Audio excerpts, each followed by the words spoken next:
Hey everybody, my name is John from Community Life Church, and this is Meals Ready to Eat from the Bible. We would really appreciate a like and subscribe. Hello, today's episode is Mark 1:35 through 39. Jesus prayed. Jesus spent time praying and seeking his Father.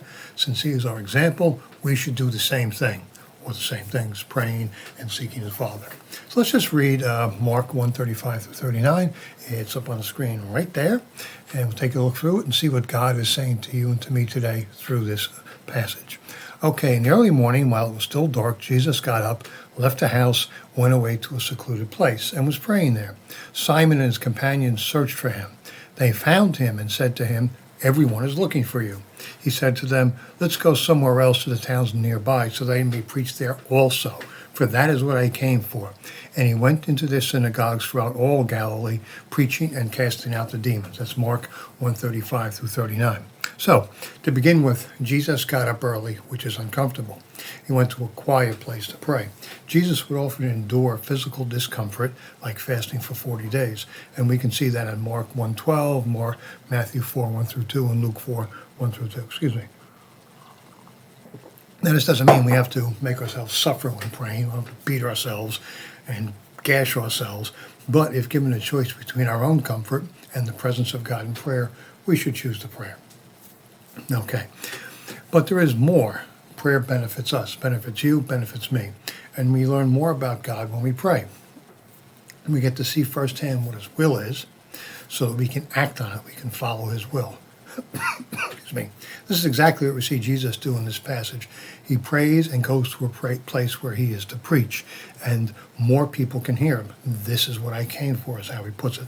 So he's following his Father's will, doing what his Father says, and bringing the word to more people. And we see this throughout the Bible, even beginning in Genesis, in the book of Genesis, chapter 15. Excuse me. We see God and Abraham speaking with each other. God confirms that Abraham will have many, many, many, many, many descendants.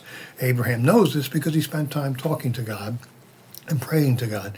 By hearing from God, Abraham was better able to follow, obey, and live for God. And it's the same for you and for me. We pray, we listen, we can follow and obey God and do what he wants. Now, Jesus could certainly talk with the Father anytime he wanted, but he is teaching us how to do it, and he's giving us pointers on how to follow God's will. But there's still more to this prayer thing. A lot of stuff going on with prayer. We all have needs and wants that can only be supplied by God.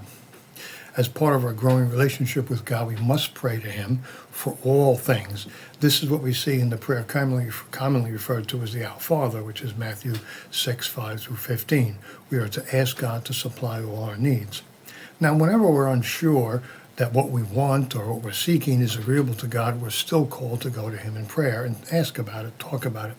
If we put him first in our lives, talk to him in prayer, he will talk back. Here's what it says in the book of Matthew in 6:33 through 34. "But seek first his kingdom and his righteousness, and all these things will be added to you. So do not worry about tomorrow, for tomorrow will care for itself. Each day has enough trouble of its own." So what does meeting our needs look like, and even our wants? If we go back to Mark chapter 1, verse 31, just before the passage I read, we see this. "And he came to her," this is Peter's mother-in-law, "and raised her up, taking her by the hand, and the fever left her, and she waited on them," on all of them there. Peter's mother-in-law was sick, and Jesus was there, so he healed her. He met her needs. Her response is interesting, by the way. She served the people around her. So, in conclusion, we can pray for everything we want, what we need, what to do, what job to get, just to name a few. But we must listen and obey, talk to God, get into a conversation with God, listen to what he says. And just like Peter's mother-in-law, we can serve the people around us, serve in the local church. Jesus served, Peter's mother-in-law served, we should do. Serving others is an answer to prayer. If you want to know more about Jesus and how to live for him, check us out at clchurch.cc. That's clchurch.cc. We meet Sunday mornings at 10:30. We also have lots of videos during the week. Check them out on our YouTube and Facebook pages. You can get to them from our website.